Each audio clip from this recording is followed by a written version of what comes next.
یہ جو ادب ہوتا ہے نا،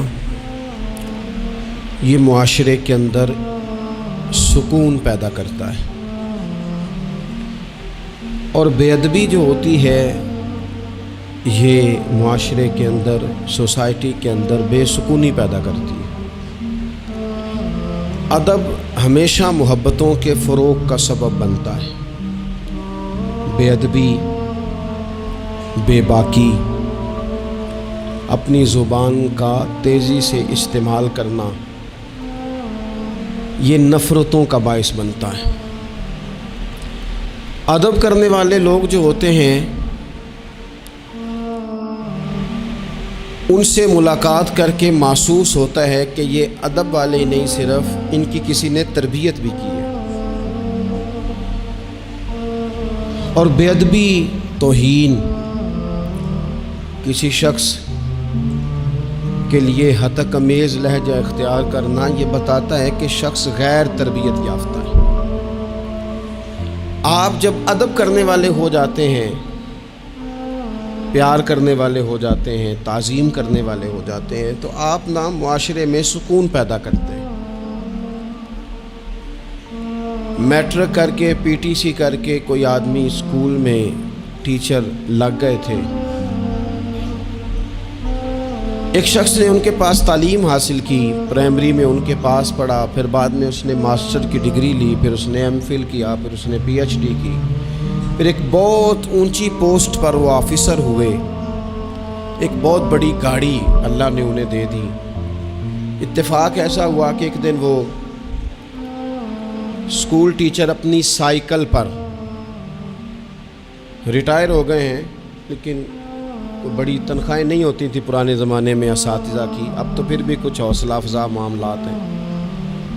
تو وہ ٹیچر اپنی سائیکل پر سمجھیے آ رہے ہیں گاؤں سے، اور ان کا وہ شاگرد جو کبھی کسی سال ان کے پاس پرائمری میں شاگرد رہا، وہ بھی آ رہا ہے گاؤں واپس، لیکن وہ پجاروں پہ آ رہا ہے۔ وہ ایک بڑی گاڑی پہ، 1.5 کروڑ کی گاڑی پہ بیٹھا ہے، اور وہ گاؤں آ رہا ہے شہر سے۔ اس نے جب سامنے دیکھا نا میرے استاد صاحب آ رہے ہیں، اس نے گاڑی روک دی، نیچے اترا، استاد جی کو سلام کیا، پھر کہا استاد صاحب یہ بچہ جو ہے نا، یہ آپ کا سائیکل لے آئے گا، میں آپ کو اپنی گاڑی پہ نہ لے جاؤں جہاں آپ نے جانا ہے، پھر میں گھر چھوڑ دوں گا۔ استاد صاحب نے جانا اپنی سائیکل پہ ہی ہے، شکریہ ادا کیا، دعائیں دیں، بیٹھے اپنی سائیکل پہ ہی۔ اس نے نہ نذرانہ دیا انہیں، نہ تحفہ دیا ہے، نہ پیسے دیے، نہ ان کی پینشن میں اضافہ کیا ہے، نہ انہیں بڑا گھر لے کے دیا ہے۔ کیا کیا اس نے؟ ادب کیا ہے۔ اس نے اپنے استاد کا احترام کیا ہے، اس نے ان کی تعظیم کی ہے۔ نتیجہ اس کا کیا نکلا کہ استاد صاحب جب دوبارہ اس سائیکل پہ بیٹھتے ہیں نا، تو انہیں محسوس ہوتا ہے میرا سائیکل تو پجاروں سے مہنگا ہے، اس لیے کہ پجاروں والے تو اتر اتر کے سائیکل کو سلوٹ کر رہے ہیں، انہیں یہ فیل ہوتا ہے کہ یہ مہنگا ہے۔ جب آپ کسی کو احترام دیتے ہیں، کسی کی قدر کرتے ہیں، کسی کے ساتھ آپ کا رویہ عقیدت والا ہو جاتا ہے، تو اس کا لازمی نتیجہ یہ نکلتا ہے کہ سوسائٹی میں سکون پیدا ہوتا ہے۔ دو قسم کے بچے ہوتے ہیں، ایک بچہ وہ ہوتا ہے جس سے ماں باپ بات نہیں کرتے، کوئی کام نہیں بتاتے، کوئی گفتگو نہیں کرتے، وہ کہتے ہیں اس کو تمیز ہی نہیں ہے بات کرنے کی، پتہ ہی کوئی نہیں کیا کہہ دے گا۔ وہ بیٹا ہے، وہ ہو سکتا ہے اس کی وہ کسی کے سامنے شکایت نہ کرے، لیکن وہ اسے کوئی کام نہیں بتاتے۔ ایک بچہ ایسا ہوتا ہے جس پہ ماں باپ سارا ہی بوجھ رکھ دیتے ہیں، میں نے جو اس نے کہنا ہے وہ اس نے کر دینا ہے۔ اب وہ بچہ سکون دیتا ہے، ماں باپ اس کی وجہ سے اپنے دل میں راحت محسوس کرتے ہیں۔ ماں باپ بوڑھے تھے، بچہ گھر آ گیا، دو رویے ہیں۔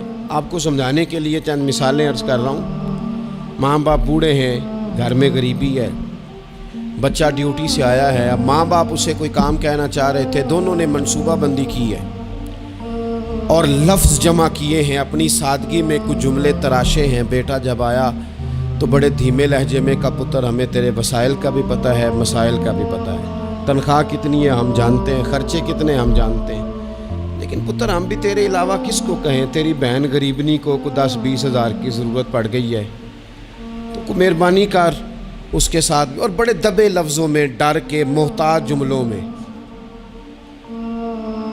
بچہ تو ایسے ہوا جیسے پہلے سے ہی تیار بیٹھا تھا، لاوا تھا، پھٹ گیا، کہنے لگا ابا جی آپ ہر وقت مجھے تکلیف ہی دیتے رہتے ہیں، اماں ہر وقت آپ کام بتاتی رہتی ہیں، بہن کو سمجھائیں نا آپ کہ میرے پہلے بڑے مسئلے ہیں، میں کہاں سے اسے پیسے دوں، آپ اسے کہیں۔ ماں باپ بیچارے ساری رات روتے رہتے ہیں، یار کہ اس نے کیا کیا، نہ دیتا چلو وہ ڈھب سے جواب دے دیتا۔ ایک رویہ دوسرا ہے، بیٹا گھر آیا ہے، ماں باپ نے بات کی، کہا پتر وہ تیری بہن کو کوئی ضرورت تھی اور ہم تیرے مسائل وسائل دونوں کو جانتے ہیں، دل نہیں کرتا تجھے کہنے کو، لیکن پھر ہم تو اب عمر کے اس حصے میں ہے کہ مزدوریاں نہیں کر سکتے، تجھے ہی کہنا ہے، اگر تو محسوس نہ کرے تو کچھ رقم کی ضرورت تھی۔ تو پتر اٹھ کے قریب بیٹھ گیا ماں باپ کے، اور اس نے ہاتھ پکڑ کے باپ کا چوم کے کہا ابا جی مجھے آپ ڈر ڈر کے کام نہ بتایا کریں، آپ حکم کریں، میری جان بھی حاضر ہے۔ یہ 20,000 کی کیا بات ہوئی، آپ جتنے کہیں گے میں بندوبست کروں گا، اور بہن کو بھی آپ یہ کہیں کہ وہ ڈرا نہ کرے، اس گھر کے حصے دار ہے، یہ اس کا میکا ہے، یہاں تو فخر سے آ سکتی، ناز سے آ سکتی ہے، اسے کو جب آئے گی دروازہ کھلا ملے گا، جب آئے گی بھائی کی شفقت ملے گی۔ بہن نے بھائی پہ ناز نہیں کرنا تو کس پہ کرنا ہے؟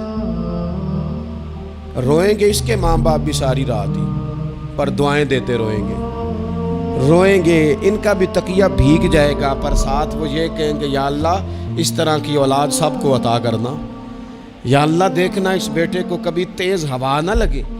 آپ جب بے ادبی کرتے ہیں تو تکلیف ہوتی ہے، اور جب ادب کرتے ہیں، جب آپ اکرام کرتے ہیں، جب آپ کے لہجے کے اندر خوبصورتی ہوتی ہے۔ میں سیکھنے والا ہر جگہ سے سیکھتا ہے نا، ایک دکاندار سے میں نے ایک بات سیکھی، ایک دن میں ان طالب علموں کو بتا رہا تھا، آپ کو بھی عرض کرتا ہوں۔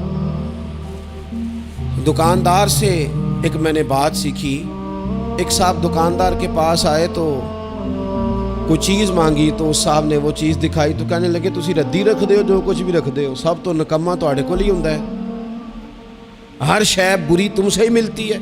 اور چہرے کے اثرات بھی اس طرح کے تھے کہ سامنے والا لاڑی پڑے، اور وہ دکاندار ہنس پڑا، اور اس نے ہنس کے بڑے خوبصورت انداز میں کہا بھائی لینا دینا تے مقدراں دا ہے، بولو تے ٹھیک نہ، وہ لینا دینا تے نصیباں دا ہے، ذرا بولی تے ٹھیک کرو، تہاڈی بولی نہیں ٹھیک۔ تو وہ شخص نا تھوڑا سا صحیح بولی تو اس نے نہیں کی، لیکن وہ تھوڑا سا نا اس پہ اثر ہوا، اس کے چہرے پہ ایک نہ ماننے والی شرمندگی بھی ہوتی ہے، بندہ شرمندہ ہوتا ہے پر ماننے کو تیار ہے، ایک نہ ماننے والی شرمندگی چہرے پہ آئی۔ تو آپ جب ادب کے دائروں میں رہتے ہیں، جب آپ کا تعین اس طرح کا آپ اپنی زندگی میں طے کرتے ہیں کہ میں نے بے ادب نہیں ہونا، اور سامنے والے کا لہجہ بے ادبی والا ہو بھی تو پھر آپ کچھ اور بن جاتے ہیں۔ میرے رسول پاک صلی اللہ علیہ وسلم نے ادب کی تلقین ان لفظوں میں کی کہ اس تلقین میں تاکید بڑی پائی جاتی ہے۔ اللہ کے حبیب نے فرمایا جو چھوٹے پہ شفقت نہ کرے اور بڑے کا اکرام نہ کرے اس کی سزا کیا بیان کی؟ فرمایا من لم یرحم صغیرنا ولم یعکر کبیرنا، جو رحم نہ کرے ہمارے صغیر پر، اکرام نہ کرے ہمارے کبیر کا، ہمارے بڑے کا، اس کی سزا کیا ہے؟ فرمایا فلیس منا، وہ ہم میں سے ہے ہی نہیں، ہمارے میں سے نہیں ہے وہ۔ اس نے جو ادب کا خاص حسن ہمارے دین نے دیا ہے، جب اس نے فالو ہی نہیں کیا تو پھر وہ ہم میں سے۔ اور ادب سے مراد صرف خوشامد کرنا نہیں ہوتا۔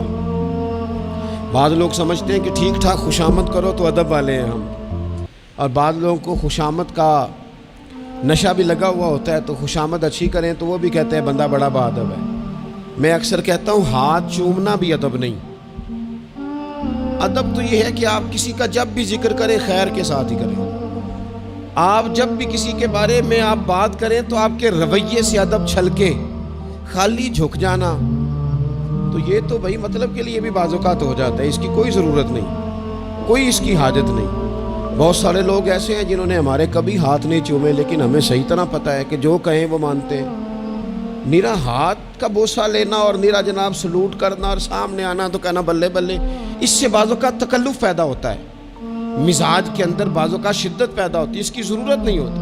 ادب ہمیشہ، اور ادب کے بڑے دائرے ہیں۔ اب صحیح بخاری میں حدیث ہے، استادوں کے مقابلے میں مسئلہ نہیں بتانا چاہیے، یہ بھی ادب ہے۔ آتا بھی ہو تو نہیں بتانا، بڑے بیٹھے ہوں تو کسی کو نصیحت نہیں کرنی چاہیے، یہ بھی ادب ہے۔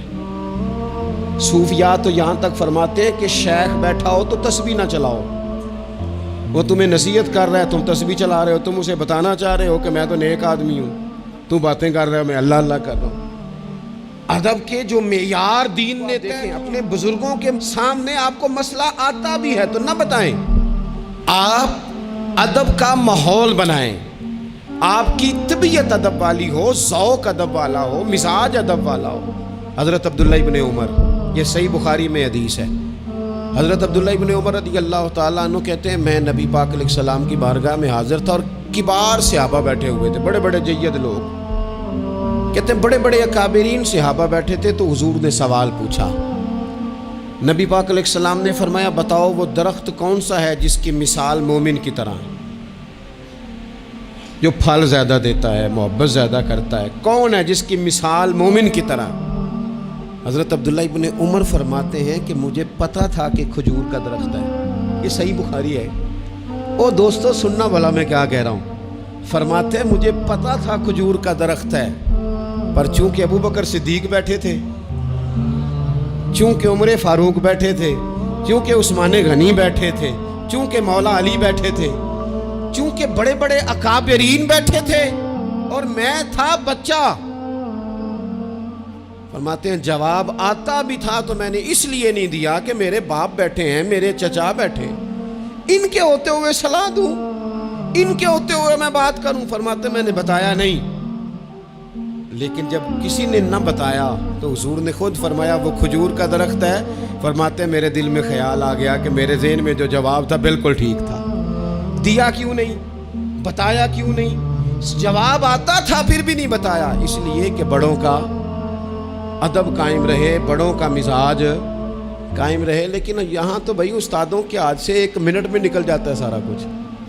شاگرد کہتا ہے میں بتاتا ہوں نا استاد جی تو گوگل چلاتے ہی نہیں، اور میں تو گوگل کا مفتی ہوں پورا، میں نے تو مسئلہ نکال بھی لیا ہے، میں ابھی میں نکال کے دیتا ہوں۔ یہاں تو عبارتیں ٹھیک کرا رہے ہوتے ہیں طلباء اپنے اساتذہ کی، یہاں تو مرید کہہ رہے ہوتے ہیں کہ آپ مجھ سے رائے لیں، میں آپ کو بتاتا ہوں کہ پیری مریدی صحیح کیسے چلتی ہے، میں بتاتا ہوں۔ آپ اپنی زندگی میں جب آداب لے آئیں گے، جب ادب لے آئیں، اور شدید ایمرجنسی بھی ہوتی تھی نا تو صحابہ ادب نہیں بھولتے تھے، بعض اوقات ایمرجنسی میں ادب نہیں ہوتا،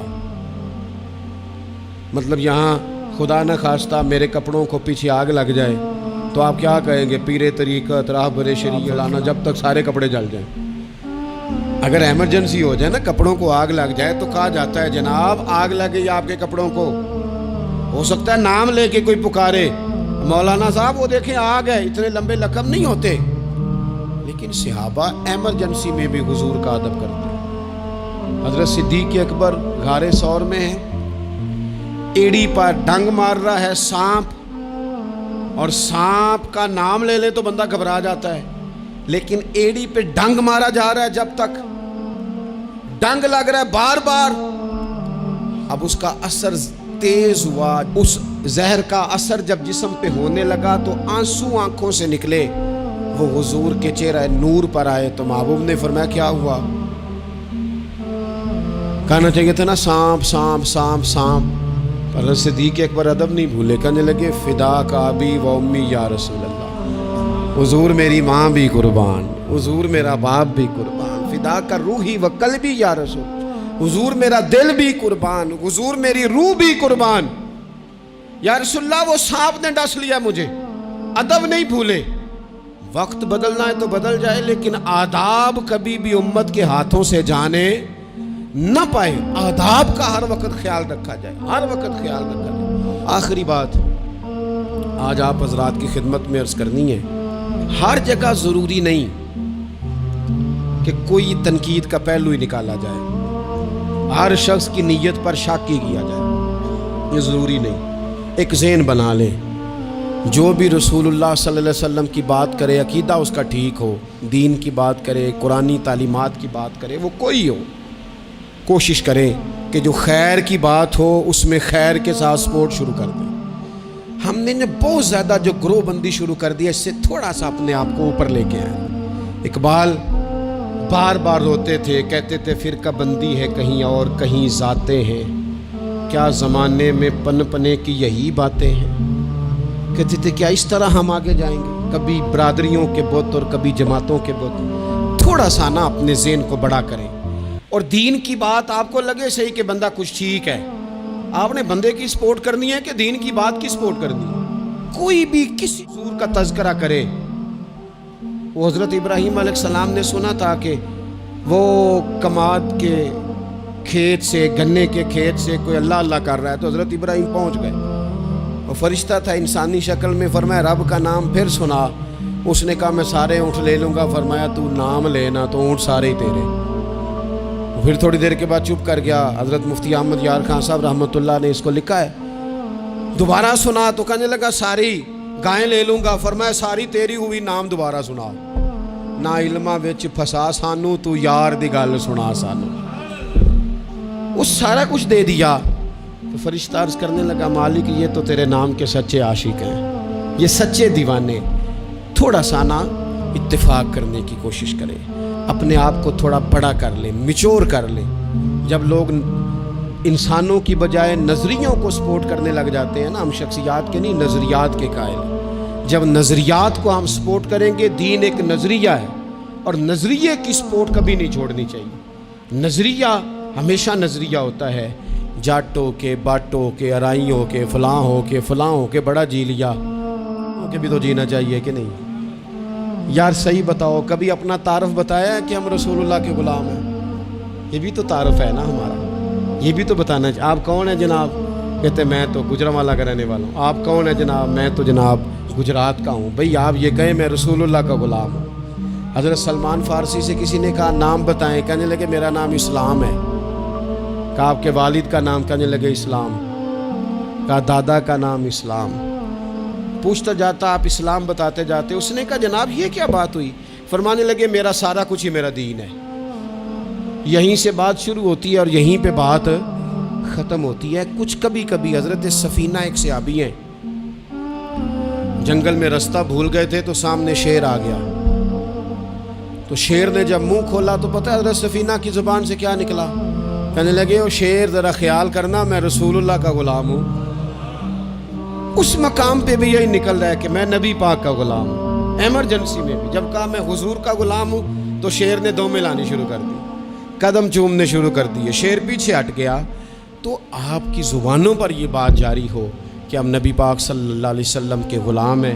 اللہ تعالیٰ مجھے اور آپ کو عمل کی توفیق. تو بزرگوں اور بھائیوں، چور اس مکان میں کبھی بھی نہیں جاتا جس کے بارے میں اسے پتہ ہو کہ اس مکان میں رہنے والے بالکل غریب لوگ ہیں، تنگ دست ہیں، ان کے پاس کچھ بھی نہیں. اس نے کیا لوٹنا ہے وہاں جا کے؟ وہ کسی اس گھر کا انتخاب کرتا ہے جہاں مال ہو، دولت ہو، زیور ہو، پیسے ہو، وہاں جاتا ہے. شیطان بھی کبھی بھی اس بندے کے پاس نہیں جاتا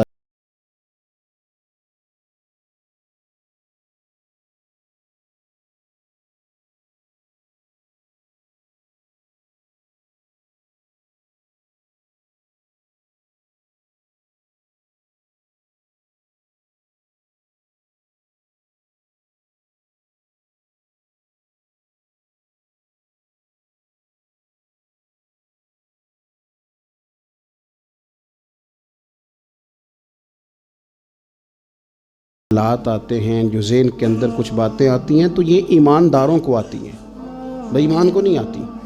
کیونکہ شیطان وہاں کیا لینے جائے گا جہاں پہلے ہی کوئی شے موجود نہیں. تو سمجھ لیں اس بات کو کہ بہت زیادہ وسوسے اگر کہیں آتے ہیں، خیالات آتے ہیں تو یہ ایمان کی علامت ہے. اور نبی پاک صلی اللہ تعالیٰ علیہ وسلم نے فرمایا ہے کہ میرے مومن کی یہ شان ہے کہ اسے کوئی بھی تکلیف ہو، کوئی آزمائش ہو، پیر میں کانٹا چبھ جائے، دکھ ہو، تکلیف ہو، حتیٰ کہ کوئی فکر لاحق ہو، کوئی غم لاحق ہو، اس کی برکت سے بھی اللہ اس کے گناہ معاف فرماتا ہے. ٹینشن بھی آ جائے تو بھی گناہ معاف ہوتے ہیں. تو کبھی انسان کو وسوسوں کا آ جانا، خیالات